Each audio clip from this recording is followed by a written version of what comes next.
Hello and welcome. Thank you so much for taking the time to view this video. My name is Glenn Kinken. I am the president of the Conference Council on Finance and Administration, and I'm joined by the Reverend Dr. Mark King, our conference treasurer. As we come to talk to you about the 2020 CFNA report to annual conference, I want to share with you just a little bit about what I've seen over the last 7 months, the strength of our connection. As we have entered the pandemic exile and have faced everything related to the coronavirus, I've seen so much happen across our annual conference. From the Treasurer's Office and the Cabinet giving us information regarding the Paycheck Protection Program, to guidance from the Bishop, the Cabinet, and the Conference Treasurer on how to handle the phases coming out of the state of North Carolina and caring for our employees and our volunteers. To the Connection Fund, which helps our churches meet payroll expenses, as it's been funded by the Board of Pensions and Health Benefits, as well as our foundation and folks who have made generous contributions. We have the United Methodist Foundation's micro grants to help our churches innovate and use new technology, to the Office of Church Development, which has provided grants for Zoom ministry and other ways to connect.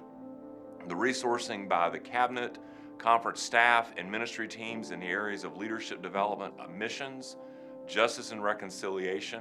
All of those areas have shown that the importance that we have in our shared journey as we think about the finances of our annual conference and how we collaboratively use our resources for the benefit of our churches, the annual conference, and building the kingdom of God for generations to come. As you consider our CFNA report, I want you to imagine the possibilities of what we will be able to do together in 2021 and beyond. On Saturday, August the 8th, we will have virtual annual conference, and our report is contained in both the program and reports book and in the supplement. It's really in 3 parts. The first 2 parts of it deal with our policy statement, which is our policies of how we operate financially for 2021. It's been updated with information relative to that year, as well as the inclusion of a per diem policy, and we're asking you to improve the entire report, including those parts. The other part of the report is our CFNA budget for 2021, and I want to let Dr. King talk about that. So Mark, to you. Thank you, Glenn. So I just want to take a few moments and brief you on aspects of the 2021 proposed budget to the annual conference. As Glenn has already shared, 2020 has been a very challenging year for all of our churches and in fact our nation and our world with the pandemic.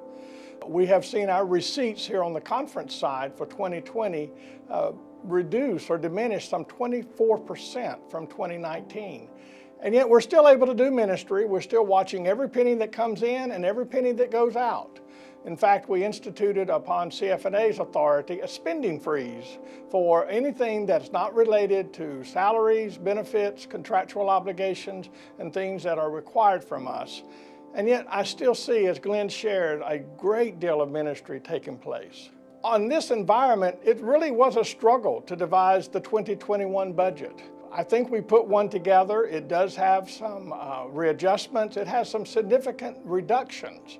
And this, of course, is in our desire, our drive to help the churches so that more local funds stay where they are and yet allow the conference and, of course, what we send on to the general church to do what they're able to do in mission and ministry.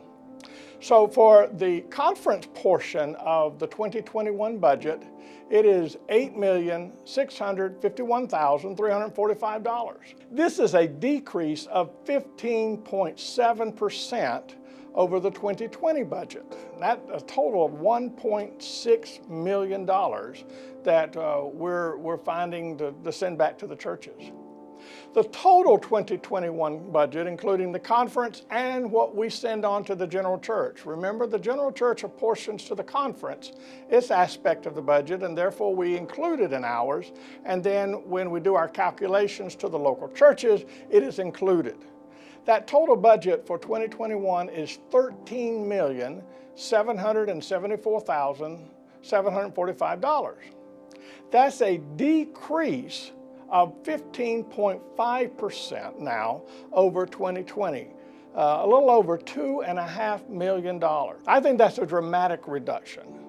We will continue our policy of what the churches send to the conference for the general church to pass those through. The annual conference here in Western North Carolina does not make up a difference. So please bear that in mind as you're making your apportionment payments and what you're sending to the general church. The conference budget portion of 2021, the $8.6 million, I want to go into a little bit more explanation and what's included in that particular portion. You will see that some things have changed. In fact, one of the significant changes we have is there is not a medical leave apportionment this year in 2021. The Conference Board of Pensions and Health Benefits has decided that they will use their income from reserves and investments to fund that particular item. So we're taking that out of the apportionments for 2021. There will not be a medical leave supplement, but we will definitely continue to pay the benefits of those clergy persons who take a medical leave in the year. This also includes our equitable compensation grants that's determined by the Equitable Compensation Commission. Then there are the district operations, or what's usually called the District Superintendent's Fund. Now, this has been partially reduced on the conference side, but there have been elements of it that have been shifted to the districts. We'll talk about that a little bit more in just a moment. Conference operations include such things as the annual conference meeting, what we're doing with that, the various departments and conference operations. And of course, with the income that we have from the building now is offsetting a lot of our maintenance and ministry costs in operating this building. And then there's the mission and ministry. You will see a significant reduction on it this year, going from a little over $3 million to $2.5 million for 2021. And yet these groups have come together, they have planned, they have strategized, they have a working model for making ministry happen. As I mentioned, the district operations takes a little bit of a difference. We looked at this, and what has been done in the past from the consolidation to our 8 current districts is that each district was funded the same amount, regardless of their size, regardless of their budget needs. They were funded the same amount for each district out of the conference side. We believe wisdom says that we should shift those costs to the various districts, and then they would be better able to budget for what they need out of operations.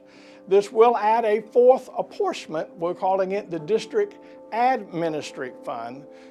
It will be a 4th apportionment to our districts, but it will be based on the churches in that district. So it is a more localized, and I think, a better strategic approach.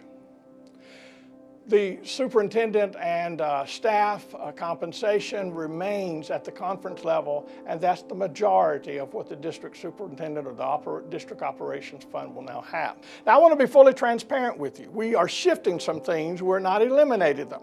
So if you add the district part of our apportionments, there's 4 apportionments that all 8 districts have. If you add those in with the conference and the general church, then our budget reduction goes down just a little bit, but it is still an almost 12% total decrease from 2020.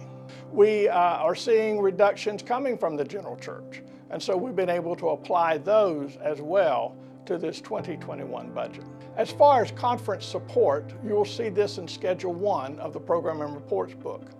That includes conference services, which is about a 5% reduction this coming year. Conference staff, I do want to say there is a 2% increase, but the Conference Staff Relations Committee is recommending no increases to any of our conference staff, including superintendents. That 2% is simply there to cover anticipated benefit increase costs that most likely we have to absorb and have to do in 2021 based on healthcare trends and where that's going. The conference administrative section of Schedule 1 does have a 3% increase, but this is simply due to what we have been hearing from the General Counsel on Finance and Administration of the United Methodist Church, that the grants for the Episcopal Office and the Episcopal residence will no longer come to us in 2021. Therefore, those costs we have to absorb totally on our own, and that's what's showing that increase in Area 3 conference services for Schedule 1. Then Schedule 2 is Mission and Ministry. This is the connectional table. These are our 4 ministry teams. These are the partnership grants that we do to our various institutions across the connection of Western North Carolina. And it is a 17% reduction over 2020. One last thing I'd like to say before turning it back to Glenn. If you would see a percentage of the conference's total contributions that come in from the churches, and then compare the total spending of the churches in 2019. These are all the expenses that we get from you when you fill your year-end report. If you take those total expenses of all the churches and you take the 2021 conference budget, we only ask for 5.75% of those expenditures. That means that 94.25% of those expenses stay with the local church for their local needs. And I think that's significant as well to share. I thank you for everything that you do for us as local churches and clergy and lay people. The annual conference exists to serve you, and we couldn't do what we do without you. If you have any questions, any concerns at all, I hope you'll feel free to email me or to call me. I love being your conference treasurer, and I want to help you in any way possibly we can. Glenn? Well, thank you, Dr. King. I appreciate your report and all the hard work that you and your staff do on behalf of us in the annual conference. And thank you for taking the time to view this video. We look forward to formally presenting our report to you at Virtual Annual Conference on August the 8th. And until then, ponder the ministries that we are able to do together across our connection as we combine the resources given to us by God and share them together for the sake of building God's kingdom. Blessings to you. Thanks.